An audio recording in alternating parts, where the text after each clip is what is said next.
Hello and welcome back to Politically Incorrect. I'm Carmen Christiano. Well, tonight I'm very pleased that we have a wonderful panelist with us for the first part of the show, which is Congresswoman Niki Tsongas. How are you, Congresswoman? Good. Great to be here with you, Carmen. Thanks for being back. Yeah, last year or the year before when you did a show with me, I was known as Tom, right? So I'm using my first name now, Carmen, again, which I prefer. It's more Italian. You probably know some Italian men who are Carmen, don't you? Or at least one?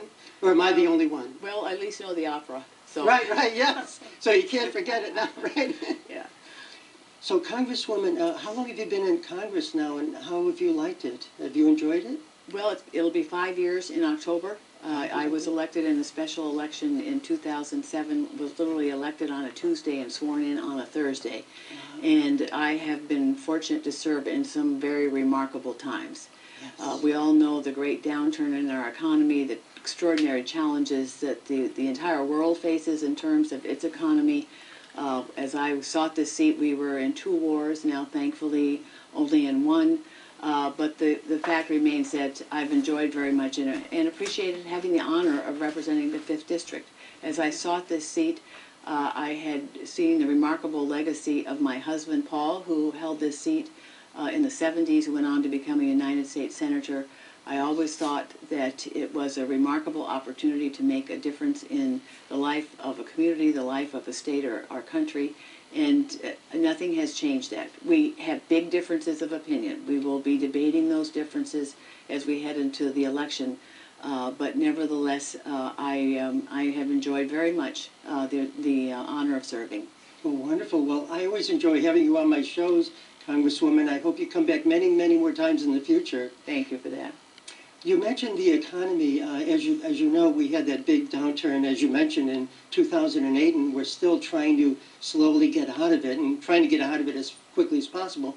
So what are your thoughts about the economy and helping to create more jobs in the United States and here in Massachusetts? Well, in Massachusetts, we're fortunate that we are doing better than many other parts of the country. But the reality is we still have a long way to go. We've had 25 months of consecutive job growth across the country, and that is a good sign. But as I said, there's still much work to be done. I did a Make It in America town hall because I think we all know we focus very much on manufacturing in this country. I think we share a concern that too many of our manufacturing jobs are going abroad, and we as a people like to make things. And what I learned in that Make It in America town hall was held at at New Balance in Lawrence, which is the only U.S.-made athletic shoe, the only U.S.-made athletic shoe remaining in this country. And what we learned was that there really are many more manufacturing jobs here than we think. The mantra really is that we aren't manufacturing the way we were, but the reality is we still make more than our highest competitor, which is China. 20% we provide 20% of the world's manufactured goods.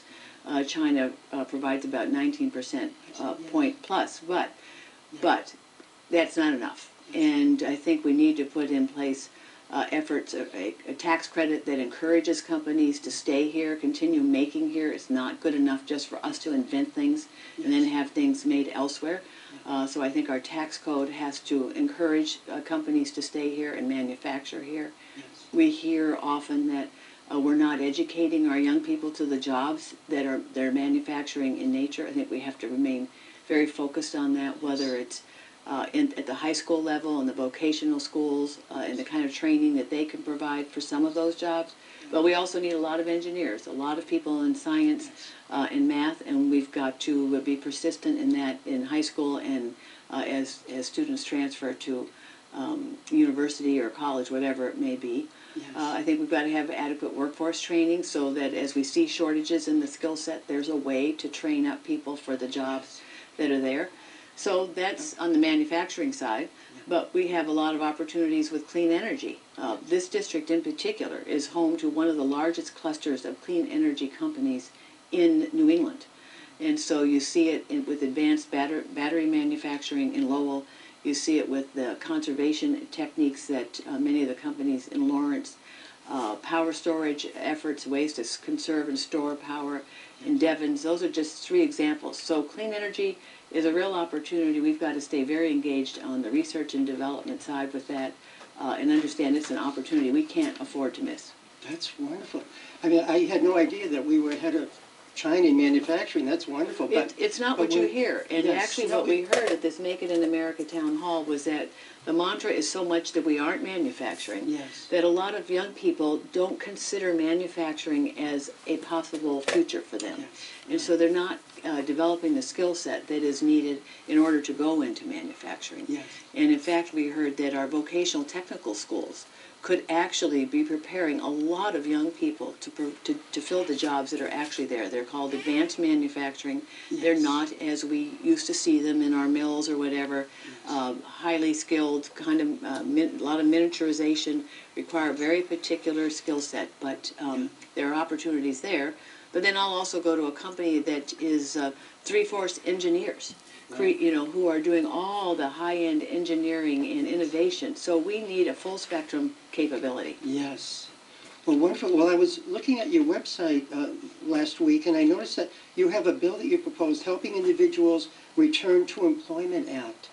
Could you tell us about that, and how is it going? Has it been passed yet, or is there any possibility of it being passed? This was an opportunity. This came out really as we were really in the depths of the downturn, and you saw communities across Massachusetts hit very hard, but some communities hit even worse than others. So, for example, a Lawrence and a Lowell were in double-digit unemployment, and we were putting in place a lot of efforts to begin to build ourselves back. Yes. But I felt in some of those communities we needed to get directly engaged, Yes. and create grant opportunities for communities to take advantage of, to put people to work immediately. Yes. Whether it was coming from Lowell, where preservation is such an important issue, Yeah. whether it was cleaning our parks, helping restore buildings, not unlike the WPA, just Yes. immediately put people to work. And we researched it and created this legislation. We're still working at having a hearing on it, but thankfully we're building back in our economy, and even those communities that have been so hard hit are doing much better. Wonderful. The unemployment rate in Massachusetts is what, below 7% now or something? It is, yeah. So that's wonderful. Compared to the United States is what, 8.1%?